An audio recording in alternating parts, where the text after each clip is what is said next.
Assalamualaikum warahmatullahi wabarakatuh. Bismillahirrahmanirrahim. Ashhadu an la ilaha illallah wa ashhadu anna Muhammadar Rasulullah. Allahumma salli ala sayyidina Muhammad wa ala ali sayyidina Muhammad.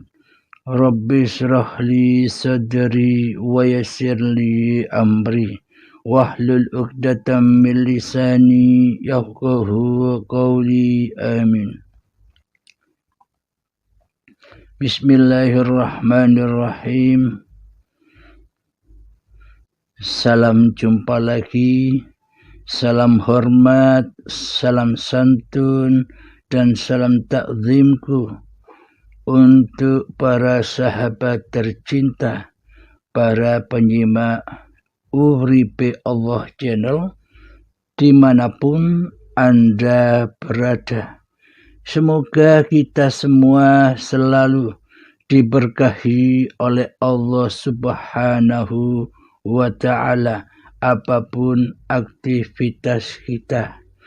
Amin ya Rabbal Alamin.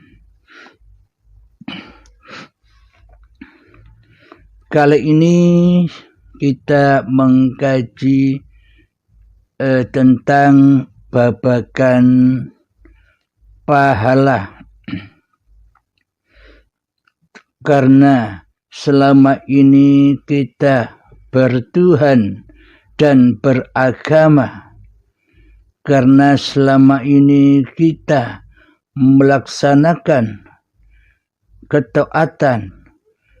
Karena kita selama ini melaksanakan perintah dan mengerjakan salat dan ibadah. Seluruh salat dan ibadah kita tentunya kita selama ini mengharapkan sebuah pahala.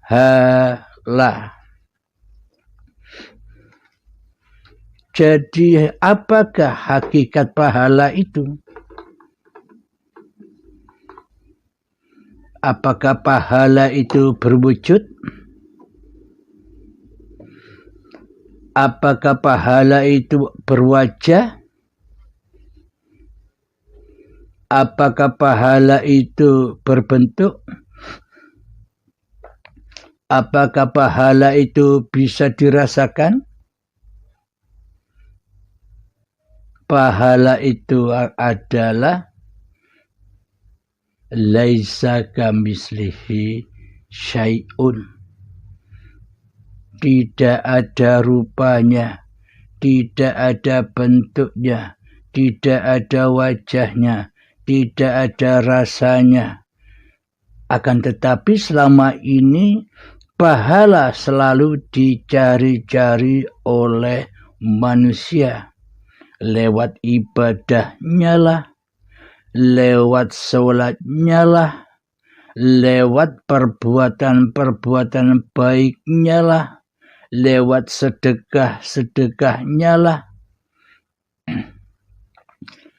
Mayoritas manusia mencarinya, menggapainya meskipun tidak nampak olehnya, meskipun tidak nyata olehnya, meskipun tidak jelas olehnya.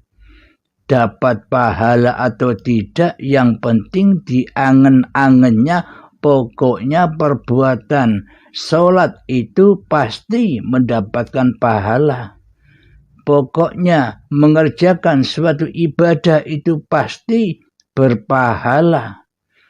Pokoknya ketika kita berbuat baik, berpahala. Pokoknya kita sedekah, menyantuni anak yatim dan orang-orang miskin, itu pahala. Karena semua pahala itu berrojiun, berpulang, bermi'rad hanya kepada hawa nafsunya sendiri. Jadi tidak mendapatkan pahala, malah mendapatkan dosa yang besar. Jadi pada intinya kajian ini tentang hakikat dosa dan pahala. Agar tidak sia-sia kita beramal, agar tidak sia-sia kita bertuhan dan beragama. Jadi ketahuilah apa itu hakikat pahala dan dosa.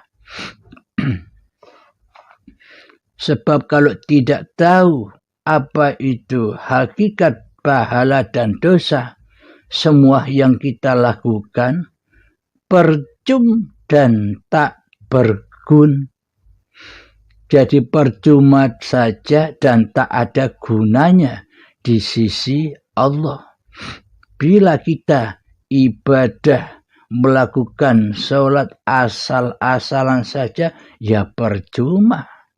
Sama saja itu olahraga, malah menghasilkan di dalam hati kita sebuah dosa.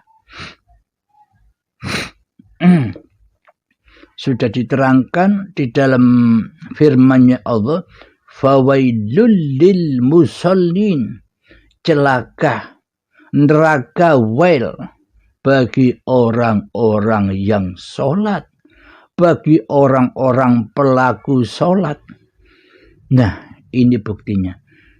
Orang sholat saja diancam oleh Allah neraka wail atau celaka bagi orang-orang yang sholat.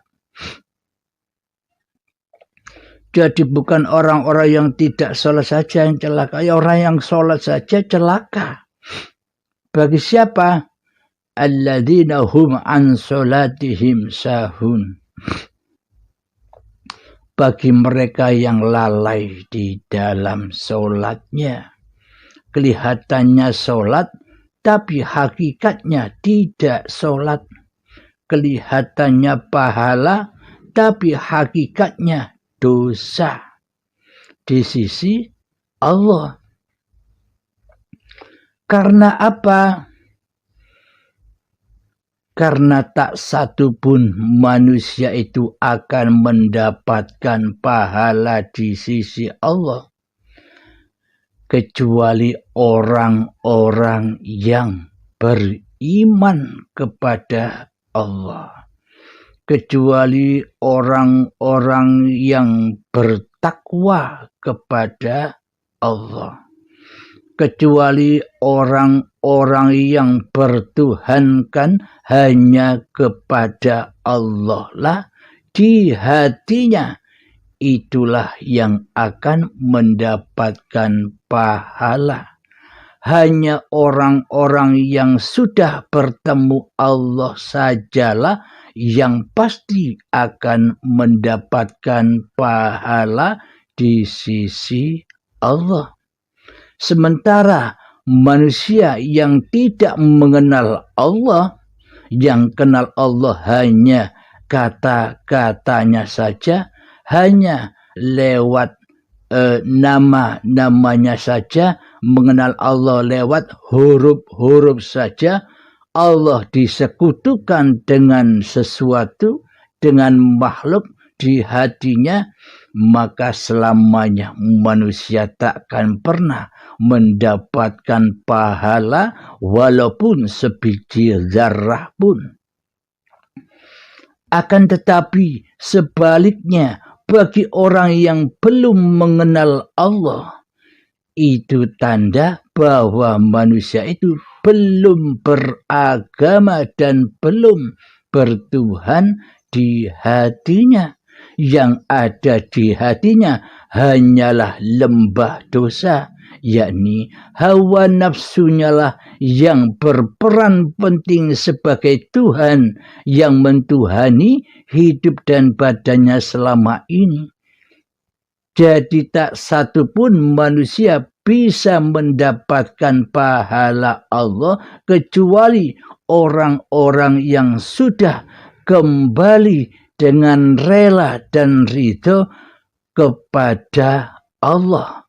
Kembali dengan rela dan ridho bahwa yang wujud itu hanya Allah. Rela dan ridho di hatinya bahwa yang hidup itu hanya Allah.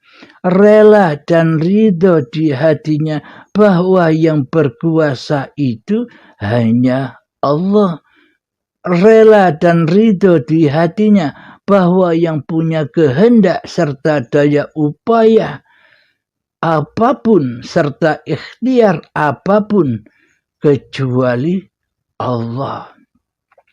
Orang yang kembali dengan rela dan ridho bahwa sesungguhnya ilmu-ilmu yang dimilikinya selama ini hanyalah ilmunya Allah. Orang yang sudah rela dan ridho kembali kepada Tuhannya bahwa selama ini yang melihat, yang mendengar, dan yang berkata-kata itu hanyalah af'alnya Allah. Inilah orang-orang yang dimaksud orang yang bertakwa kepada Allah. Orang yang beriman kepada Allah. Orang yang sudah beragama dan berislam hatinya di sisi Allah. Hanya orang-orang yang demikianlah yang pasti mendapatkan pahala di sisi Tuhannya. Jadi untuk meraih pahala di sisi Allah, ya wajib kenal Allah dulu. Ya wajib agamanya Allah dulu. Inna dina indallahil Islam. Sesungguhnya agama di sisi Allah itu adalah Islam. Islam itu apa sih? Bukan Islam tulisan, bukan Islam golongan, bukan Islam syariat, bukan Islam umbul-umbul. Yang dimaksud Islam itu Islam hatinya.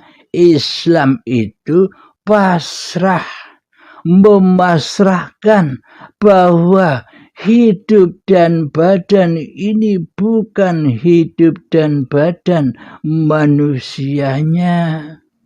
Inilah Islam, dipasrahkan kembali total jenderal kepada yang berhak, yakni Allah lah yang berhak atas hidup dan badan ini.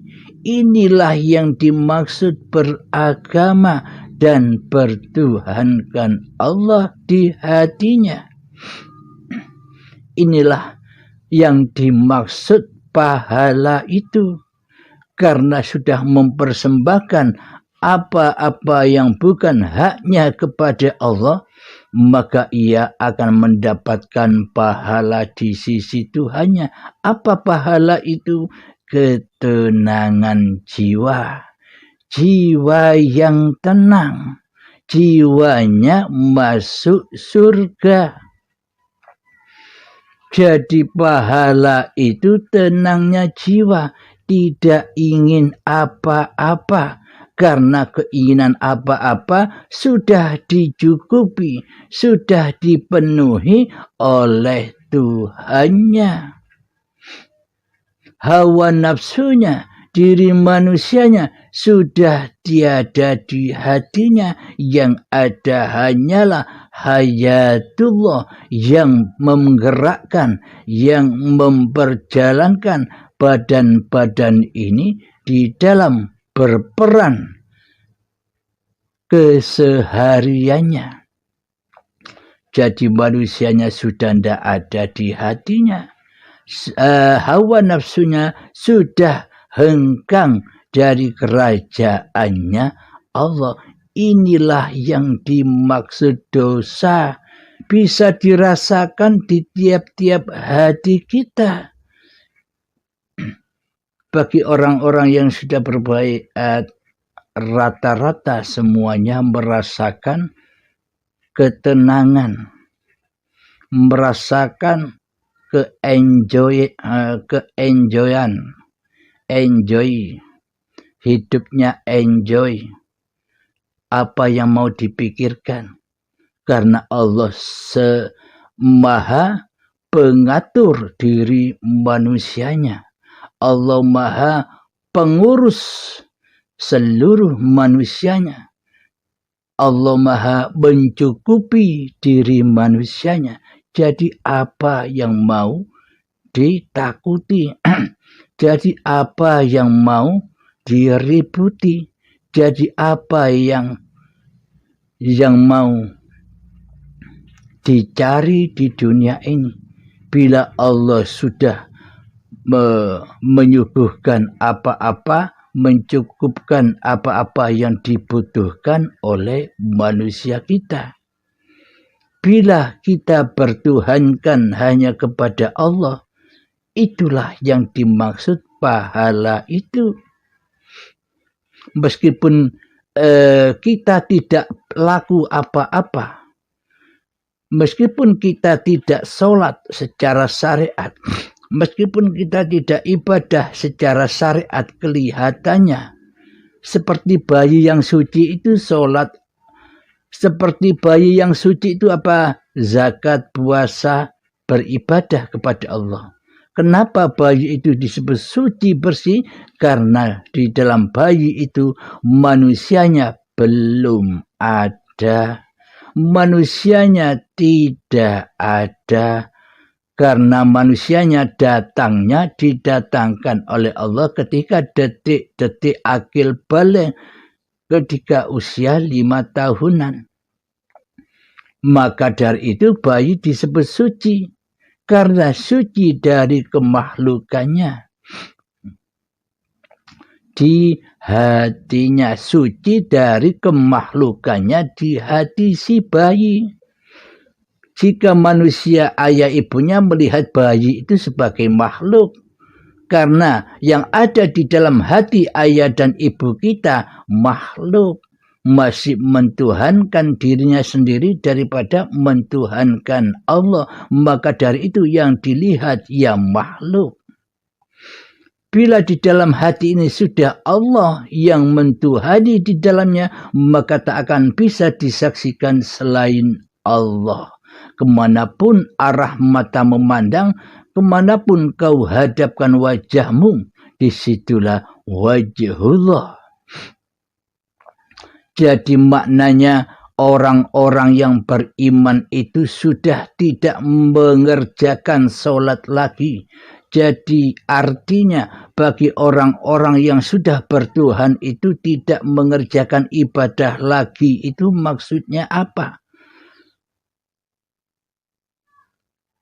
Maksudnya orang-orang yang beriman itu sudah tidak sholat lagi. Maksudnya orang-orang yang sudah bertuhan itu tidak ibadah lagi. Maksudnya di dalam pergerakannya sejak bangun tidur sampai tidur lagi, di seluruh pergerakan ibadah sholat dan ibadah lainnya sudah tidak dituhani oleh hawa nafsunya. Itu maksudnya.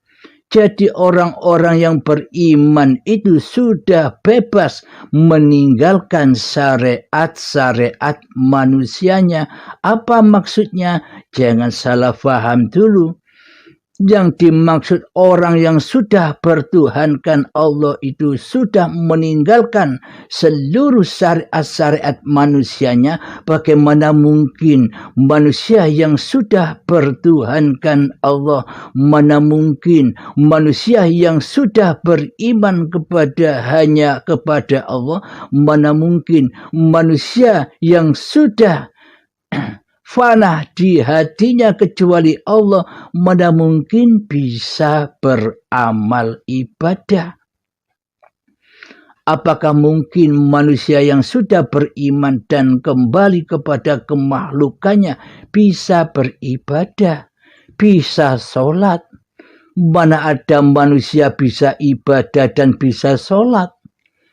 Jangankan ibadah dan sholat, manusia hidup saja tak bisa. Mana mungkin manusia bisa mengerjakan ibadah dan bisa mengerjakan sholat dan mengerjakan kebaikan-kebaikan hawa nafsunya. Bila yang ada hanyalah Allah. Bila hidup itu hanya Allah, maka takkan bisa. Manusia hanyalah manusia, makhluk hanyalah makhluk yang tidak bisa apa-apa kecuali dipergerakkan, kecuali diperjalankan oleh Tuhan penguasa dirinya. Jadi orang-orang yang beriman kepada Allah itu pasti akan mendapatkan pahala. Orang-orang yang sudah mentuhankan Allah itu sudah pasti mendapatkan pahala. Siapa orang-orang yang bertuhan itu? Orang-orang yang tidak sholat dan tidak ibadah lagi kemanusiaannya. Jadi manusianya mana mungkin bisa sholat. Jadi manusianya mana mungkin bisa ibadah. Jadi manusianya mana mungkin bisa zakat. Jadi manusianya mana mungkin bisa sedekah. Jadi manusianya mana mungkin bisa puasa. Jadi manusianya mana mungkin bisa ibadah umroh dan haji. Jadi manusianya apakah bisa berbuat baik tanpa Allah, tanpa hidup. Jadi seluruh perbuatan manusia itu sesungguhnya bukan perbuatan manusianya. Karena selama ini kita tidak bertuhan, karena selama ini kita kufur, karena selama ini kita ateis, karena selama ini kita selalu mensekutukan Allah di hati kita, kitalah yang merasa beribadah. Kitalah yang merasa bisa sholat. Kitalah yang merasa bisa bersyariat. Karena kita selama ini menjadi Tuhan daripada menjadi makhluk. Menjadi khalik daripada menjadi makhluk. Menjadi penguasa daripada menjadi hamba di hati kita. Jadi semua perilaku, semua amal, semua sholat, semua kebaikan yang terjadi di dalam hati kita, semua itu adalah lakuku sendiri, hamba. Sholatku sendiri, hamba. Ibadahku sendiri, hamba. Kebaikanku sendiri, hamba. Jika semua itu jatuh kepada kehambaannya, bila semua itu jatuh kepada linafsinya, itulah yang dimaksud lembah dosa, lembah neraka. Meskipun kelihatannya ilmunya tinggi, meskipun kelihatannya amalnya banyak, tapi ilmu dan amalnya ada di lembah dosa. Ilmu dan amalnya ada di lembah pengakuan diri manusianya lah yang mentuhani di dalamnya. Itulah lembah dosa. Itulah lembah jahanam. Jadi kelihatannya ibadah, tapi hakikatnya di sisi Allah kemaksiatan. Kelihatannya berpahala di sisi manusianya, tapi di sisi Allah itu lembah dosa. Jadi sejak akil balik hingga setua ini kita berada di lembah dosa. Kita berada di dalam jahanam. Bagaimana mungkin kita bisa mendapatkan pahala sementara di hati kita yang ada jahanam, yakni setan yang terkutuk, kumpul dengan setan yang terkutuk di dalam hati kita, hawa nafsu kita yang selalu mensekutukan Allah dengan diri manusianya. takkan mungkin mendapatkan pahala di sisi Allah. Yang ada hanyalah angan-angan belaka. Jadi selama ini kita beragama dan bertuhan itu hanyalah angan-angan saja. Angan-angan belaka. Karena Tuhannya angan-angan. Ibadahnya angan-angan. Agamanya angan-angan. Sholatnya angan-angan. Semuanya serba angan-angan. Itulah syaitan yang terkutuk yang selalu mensesatkan anak cucu Adam. Karena anak cucu Adamnya tidak beriman dan tidak mentuhankan Allah sebagai Tuhan di hatinya. Di hatinya hanyalah mentuhankan hawa nafsunya sendiri. Mengadakan, mewujudkan diri manusianya sendiri di hatinya alias kufur. Jadi mana mungkin Allah menerima ibadahnya orang yang kufur dari Allah? Tak mungkin sobat. Semua itu hanyalah angan-angan belaka. Seolah-olah pahala yang dikerjakan malah sesungguhnya kita selama ini berada di dalam lembah dosa. Karena apa? Karena butanya mata hati kita kepada Allah. Karena apa? Karena matinya jiwa kita selama ini. Karena apa? Matinya kesadaran di dalam beragama dan bertuhan di sisi Allah.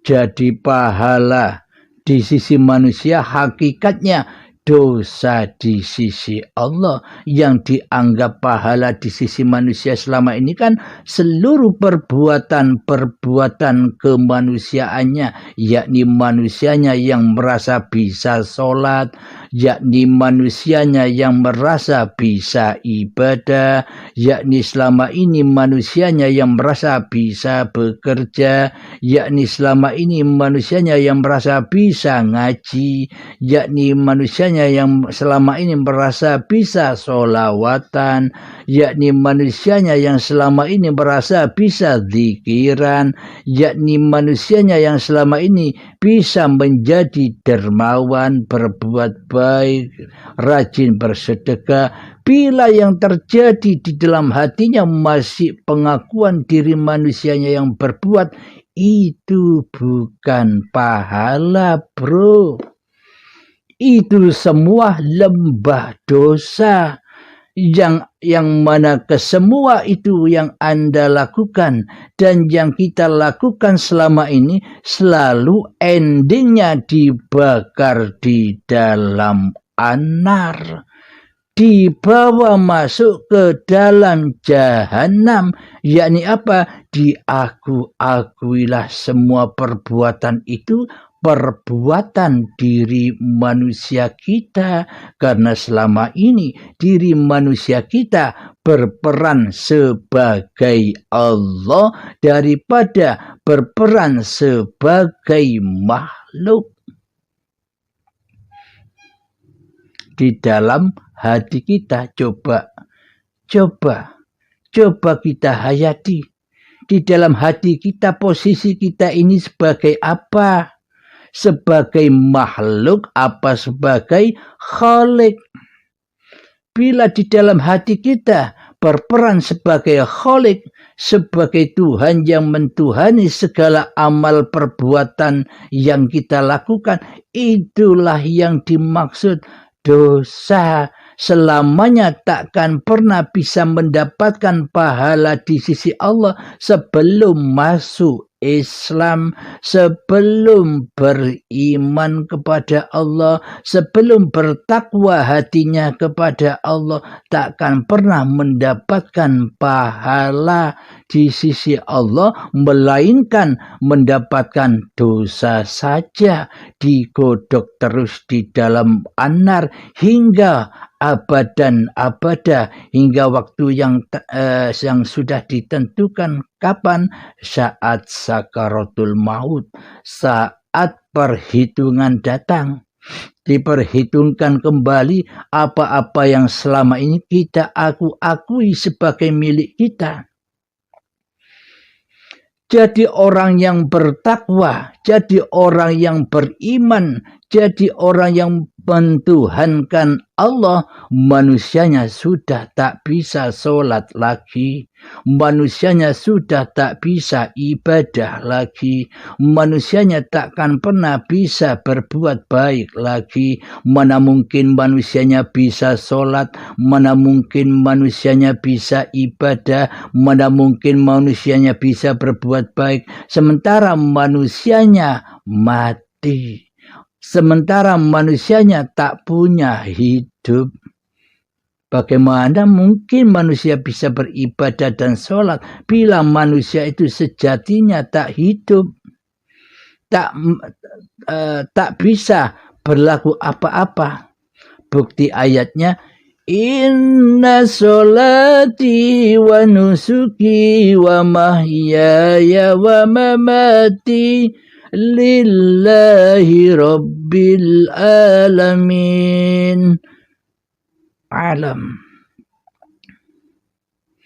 Jadi sesungguhnya solatku, solat yang selama ini kita akui sebagai solat kita, dan sesungguhnya ibadahku, ibadah kebaikan, sedekah, kedermawanan kita selama ini yang kita akui sebagai ibadah milik kita, serta hidup dan mati yang selama ini kita akui sebagai hidupnya kita, sesungguhnya lillahi rabbil alamin, sesungguhnya hanyalah milik Allah.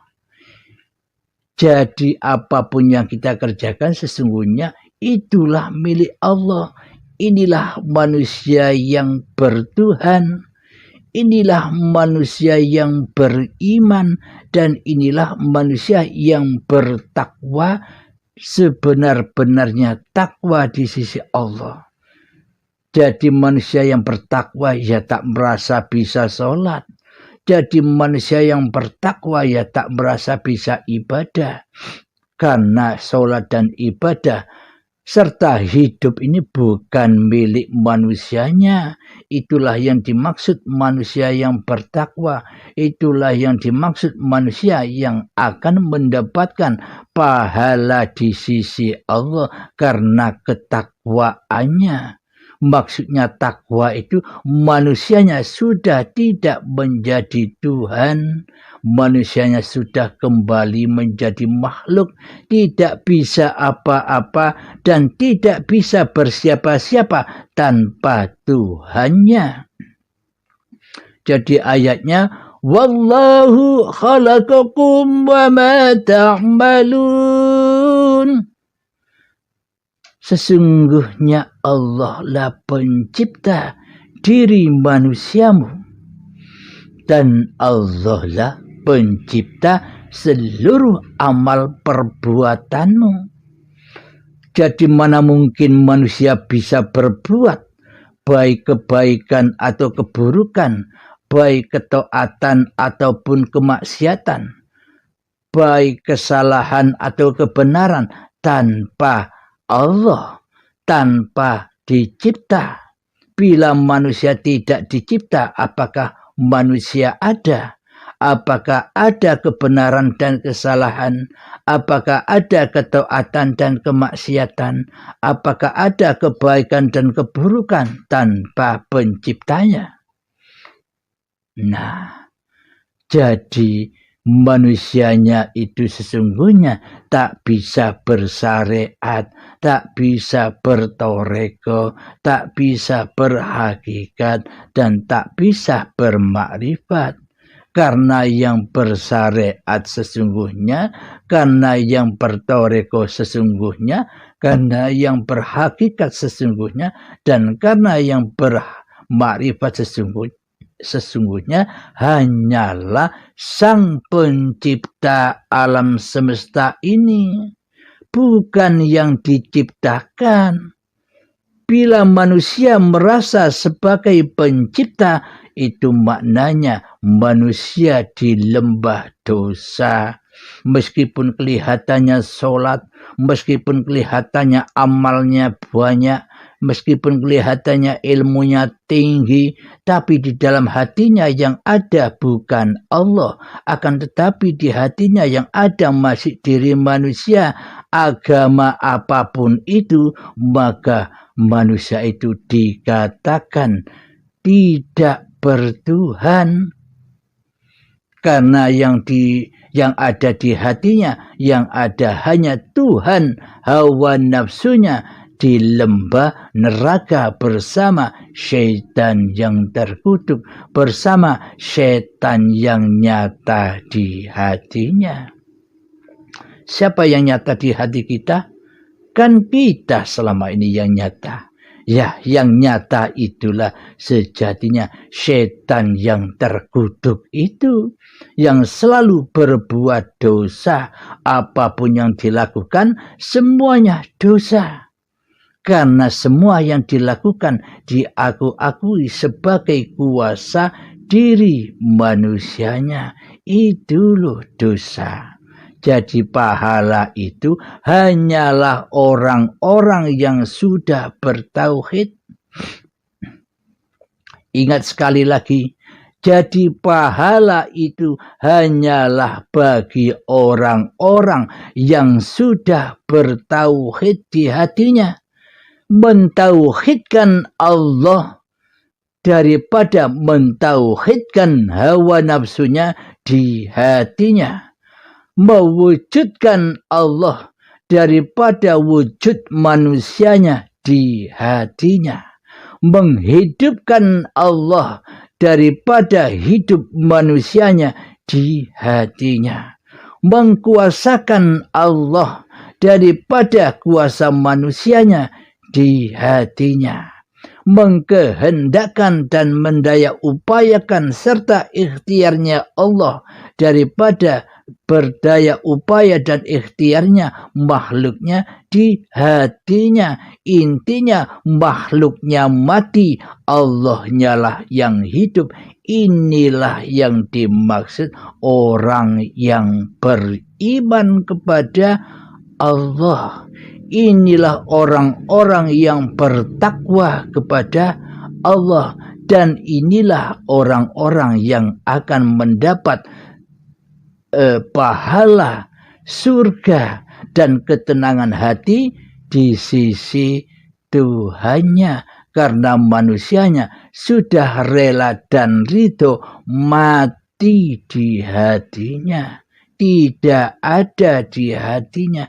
Nah, bagi orang-orang yang seperti inilah pahala itu akan diraih.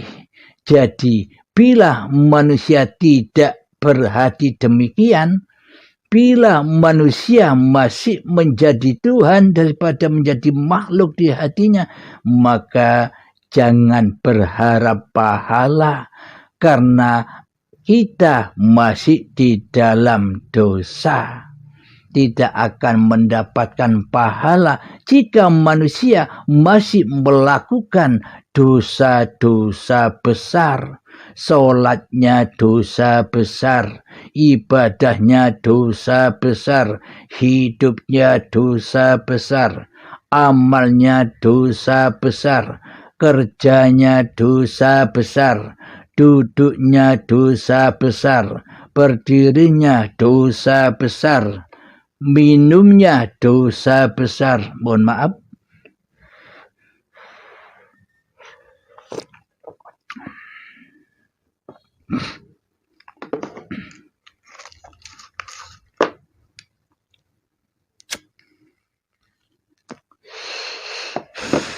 merokokannya dosa besar, ilmunya dosa besar, penglihatannya dosa besar, pendengarannya dosa besar, perkataannya dosa besar, naik motornya dosa besar, memasak di dapurnya dosa besar, jalan-jalannya dosa besar, zikir-zikirnya dosa besar, solawatan-solawatannya dosa besar, yasinannya dosa besar. Kenapa kok dosa besar? Karena yang jadi Tuhan di dalamnya bukan Allah. Ya semuanya dosa.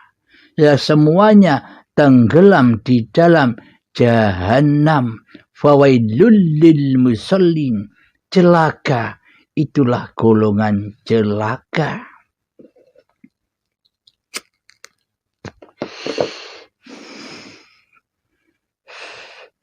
Kenapa kok dikatakan dosa besar semuanya itu?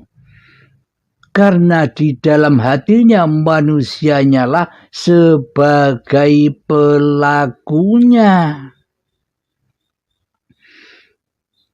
Sehingga di dalam hati manusianya banyak bersedih, ketakutan demi ketakutan melanda dirinya. Karena ia diperbudak oleh hawa nafsunya.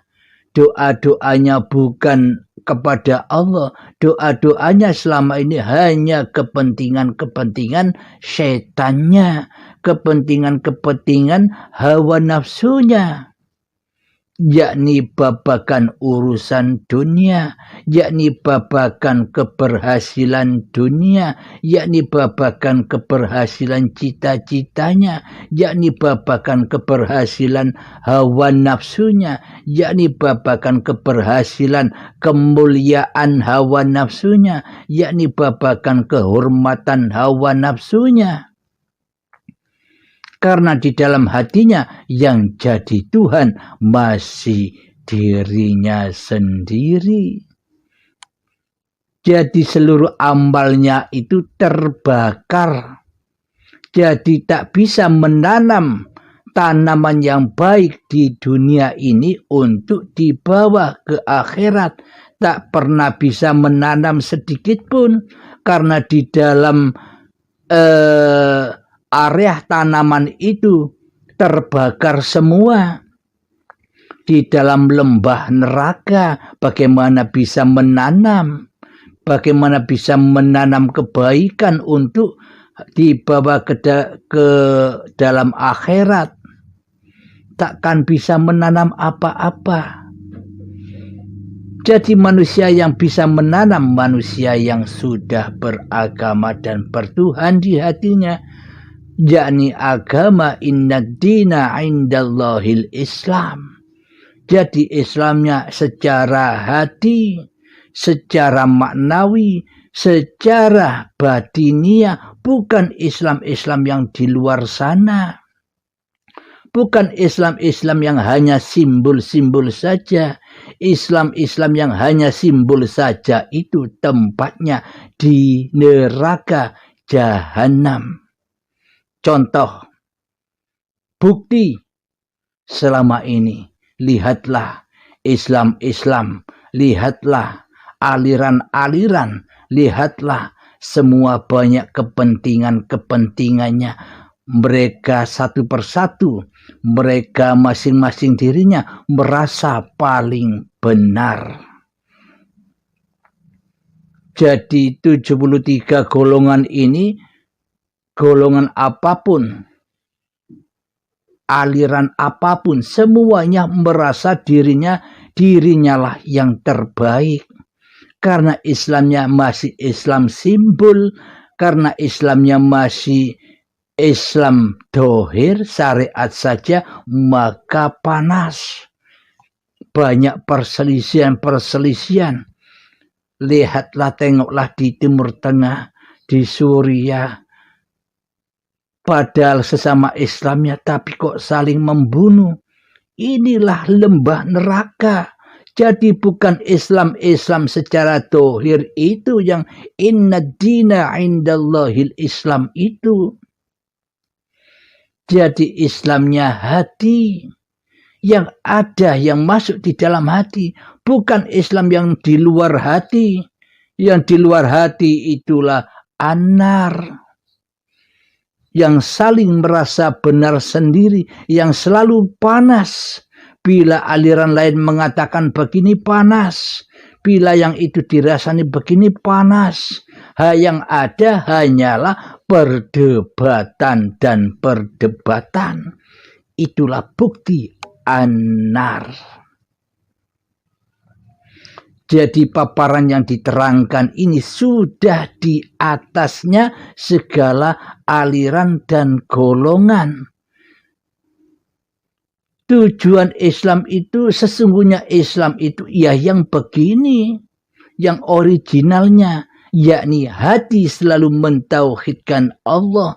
Inilah Islam yang dibawa oleh para nabi dan para rasul, termasuk Kanjeng Nabi Muhammad sallallahu alaihi wasallam. Islamnya seperti ini, kondisinya hatinya seperti ini.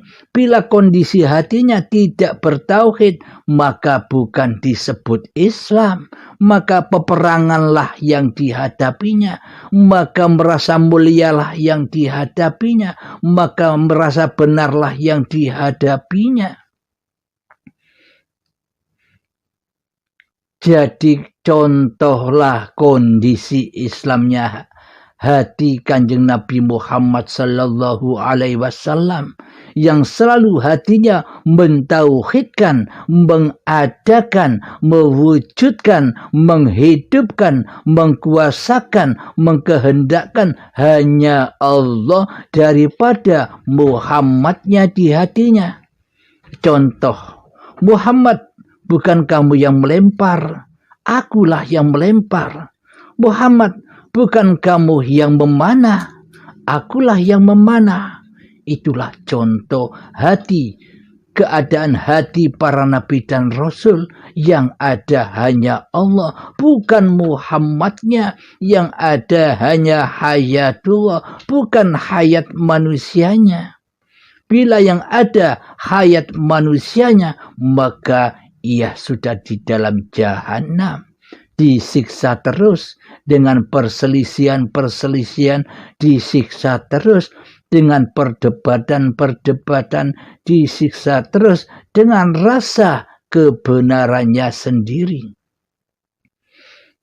Alhamdulillahirabbil alamin. Inilah sekilas tentang pahala dan dosa yang begitu luasnya keterangannya tadi. Semoga saya pribadi, semoga kita semua diberi petunjuk oleh Allah Subhanahu wa ta'ala. Amin ya rabbal alamin. Akhiru kalam. Bismillahirrahmanirrahim. Alhamdulillahi rabbil alamin. Allahumma salli ala sayyidina Muhammad wa ala ali sayyidina Muhammad. Rabbana atina fid dunya hasanah wa fil akhirati hasanah wa qina adzabannar. Rabbana atina fid dunya hasanah wa fil akhirati hasanah wa qina adzabannar. Rabbana atina fid dunya hasanah wa fil akhirati hasanah wa qina adzabannar. Wa sallallahu ala sayyidina Muhammad wa ala alihi wa sahbihi wa sallam. Walhamdulillahi rabbil alamin. Al-Fatihah.